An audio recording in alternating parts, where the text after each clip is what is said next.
La foi, tu crois, ça marche. Tu ne crois pas, tu subis. Dis à un voisin, ne subis pas. Il y a aussi la porte de l'aurore. Genèse 28, 18. Genèse 28, 18. La porte de l'aurore, c'est l'heure de la visitation. C'est l'heure de la révélation. La plupart des gens vont vous dire, j'ai dormi, mais c'était vers le petit matin. C'est l'heure de la révélation. Il y a aussi Genèse 32, 24 qui nous le dit. Genèse 32, 24.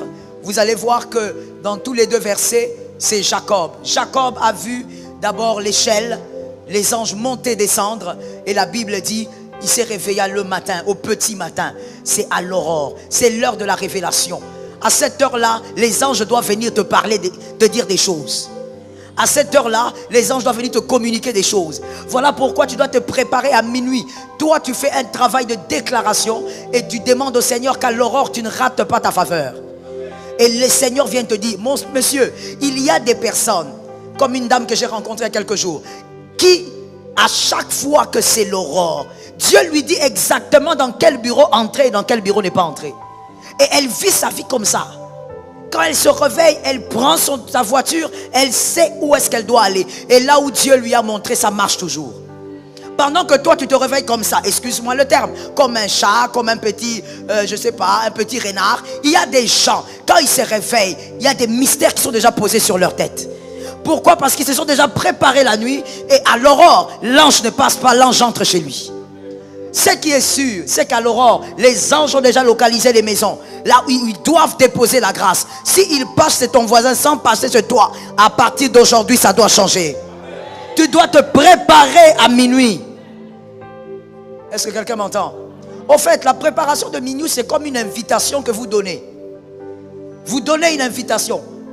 Les gens polis ne viennent pas chez vous sans invitation. Avant de venir, ils vous posent la question, est-ce qu'ils peuvent venir? C'est la même chose avec le monde des esprits. Les anges arrivent chez vous parce que vous avez déjà préparé le terrain. Vous déclarez à minuit, vous dites, Seigneur, qu'à l'aurore, les anges entrent dans la chambre de mes enfants. Que tes enfants aient des visitations spirituelles, qu'ils n'attendent pas 30 ans. Que tes enfants commencent à voir Dieu, à entendre Dieu, à dire, maman, Dieu m'a dit, oh que c'est beau. De dire, papa, Dieu m'a montré. Toi, tes enfants ne font que manger, dormir et danser la musique païenne. Voilà les types d'enfants que tu prépares. Et pour le Congo et pour le monde. Catastrophe. Il faut préparer les enfants à vivre les mystères spirituels. Et le deuxième verset de Genèse, c'est aussi lorsque Jacob, la fameuse histoire connue, Jacob s'est battu avec l'ange, qui en réalité était l'Éternel. Il s'est battu avec, et la Bible est claire. La Bible dit jusqu'à l'aurore, c'est lui-même l'Éternel qui a dit, il faut me laisser partir. Regarde, le soleil se lève, il faut que je parte.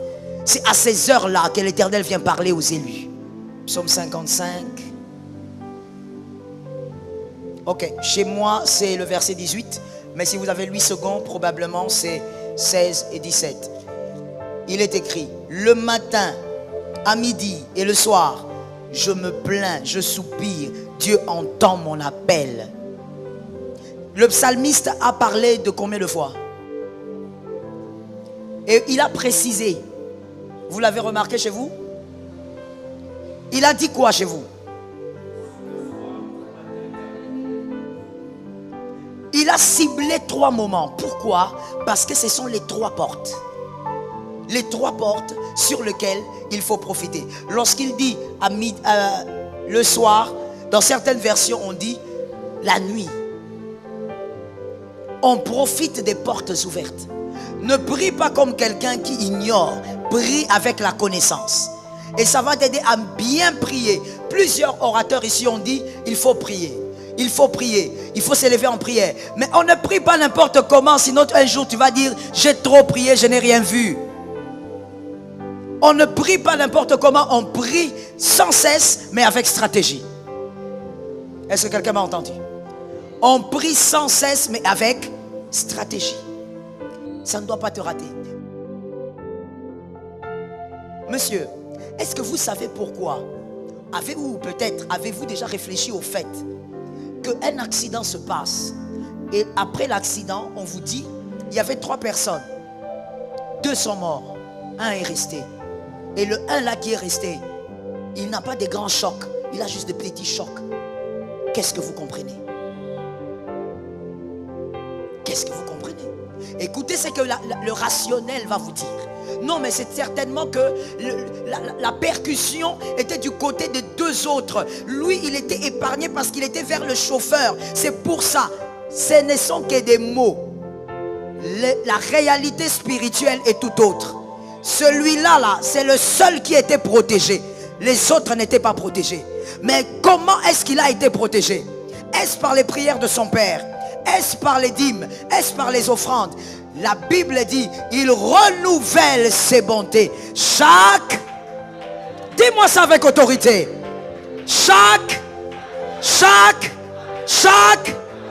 Pas chaque nuit.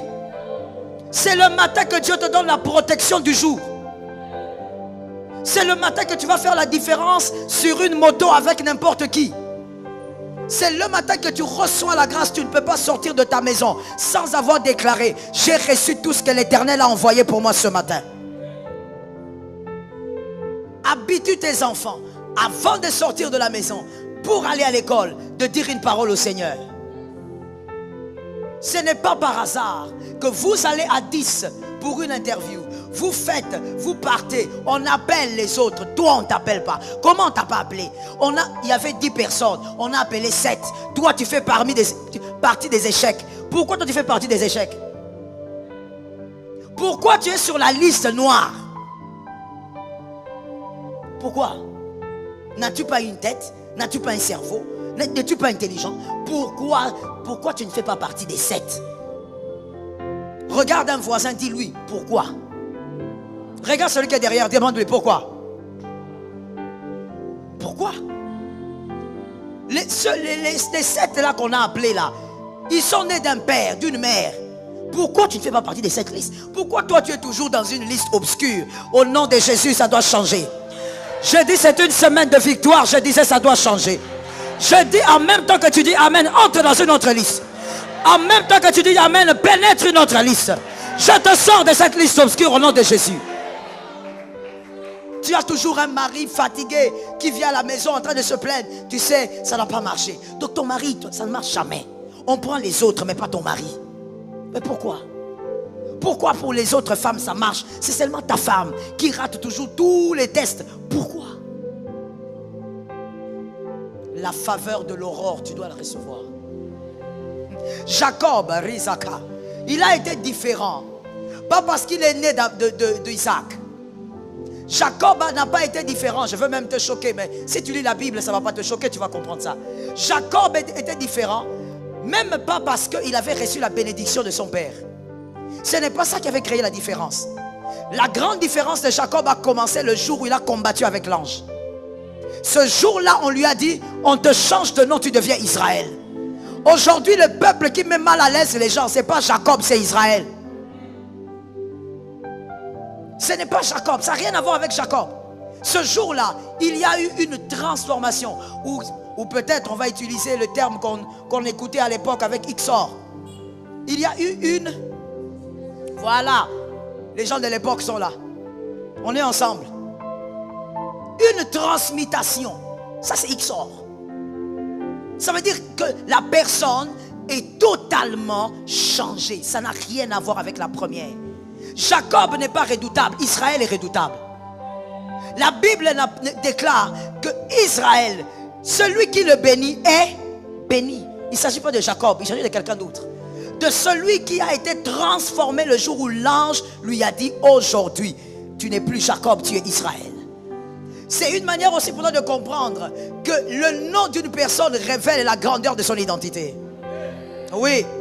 Voilà pourquoi vous qui êtes parents, arrêtez de donner des noms aux enfants de manière hasardeuse comme ça. Tu te réveilles le matin, comme tu aimes le Nutella, tu l'appelles Nutella. Un bébé garçon, parce que toi tu aimes manger le Nutella, tu l'appelles Nutella. Parce que tu aimes le ketchup, tu dis ketchup.